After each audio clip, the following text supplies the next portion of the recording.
Location, location, location, saan dapat bumili? Pauwi ka na naman ba galing tripping pero di pa rin makapili ng tamang lugar? 6 tips, 1. Targetin ang high-demand areas. Mas madali kang makakahanap ng renter or buyer kung matao at madaming negosyo sa area. 2.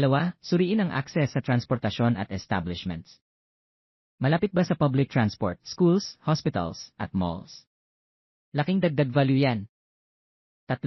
Alamin ang safety at livability score ng area. Check mo ang crime rate at flood map ng lugar, lalo na kung may pamilya kang target. 4. Bantayan ang infrastructure projects.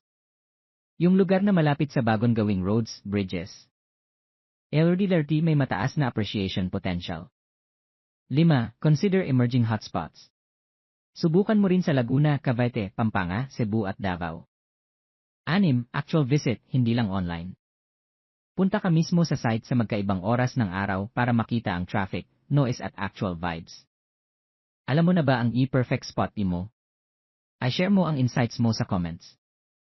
Like & follow para masundan ang ating location series.